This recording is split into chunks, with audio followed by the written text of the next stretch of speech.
Hey guys, this is Brad. This is Brad from BD Production Studios here to give you a tutorial on motion tracking and what's the other one? Oh yeah, stabilizing motion. Sorry about that. So take your footage, drag it into your comp, and this is going to be the stabilizing motion part. So click on your footage, click on stabilize motion, and you get this one point, and in a new previewer, and basically move your point to a high contrast area. Take your point, and I'm gonna extend it because this is very shaky. Oh, I just messed it up. Extend your point because it for whatever you need it. If it's a little bit of shake, don't need it that much unless you're doing a very small point. Um, for me, this is very shaky. This okay, and also I'm gonna tell you the second square is your search area. The first square is the pixel, like where what you want in your pixel area to, yeah. Um, so so just track forward. Sometimes it will jump across the screen. You just have to adjust it a few times, or go in the middle of your footage, track the point, and then track backwards. Go back to that point, track forwards.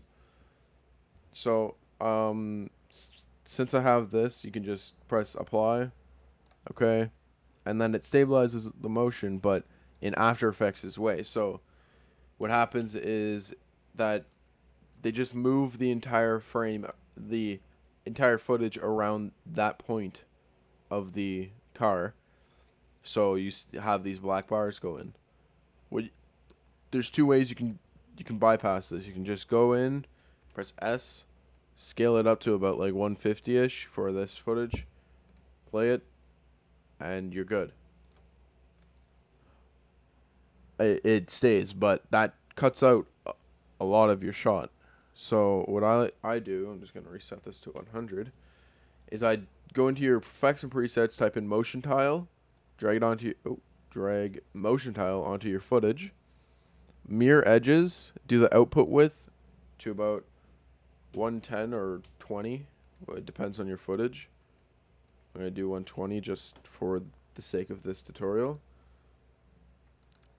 And you can see how bad that looks.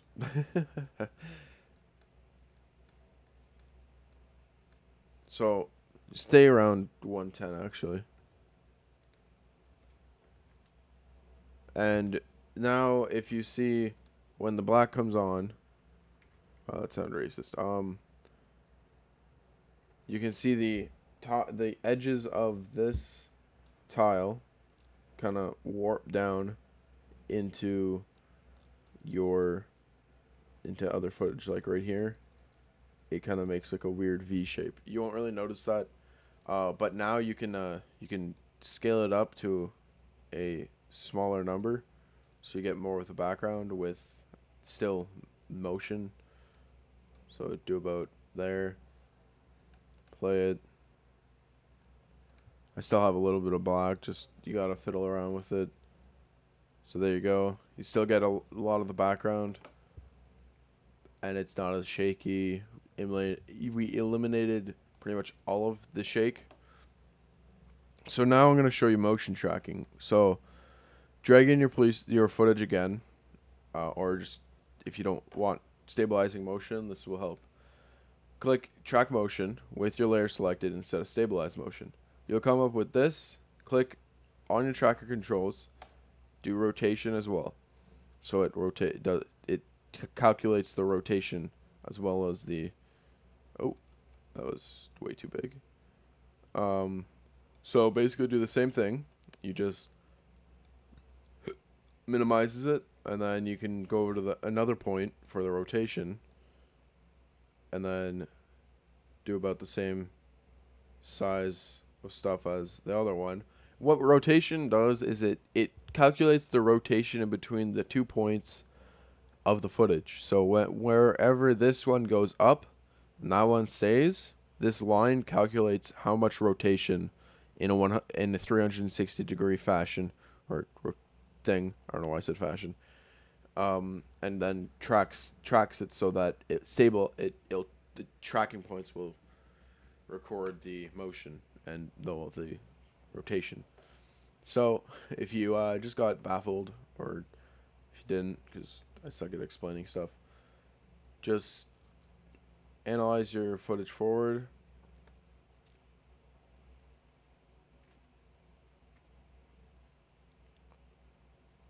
Da, da, da, da, da.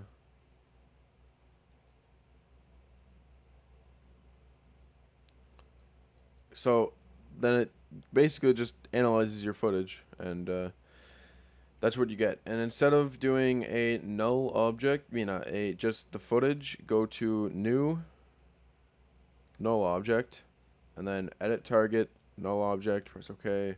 Press apply. Press OK. And now your null object is locked to that location. So now you can drag in some text. So I'll just drag in. So I'll just write some text.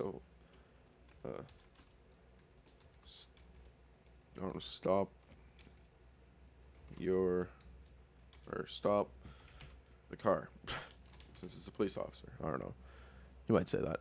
So now take your footage, and if you play it, if you scrum through your footage, the text just kind of is on top of everything. We don't want that. We want it to be moving with the car and with the video. So take your parent tool and parent it to your null object, and then what happens is magical. It stays with the car, and it looks like it's attached to the car. So you can do a bunch of things. I can even do numbers. So I just do like K1 2 6 3 4 whatever. I don't know. Just do a bunch of numbers. Scale it down. Put it on the license plate. Get it to look right. So move it over. Do that. Yes, I understand that there wouldn't be lowercase letters, but I'm not perfect. Make it bluish like their text. Or actually, their text is more black than blue. So do about there. And then just motion track it to your null object, and when you play it back, it stays on the license plate like it should. So this has been BD Production Studios. Here was Brad. Hope you enjoy this tutorial. Bye.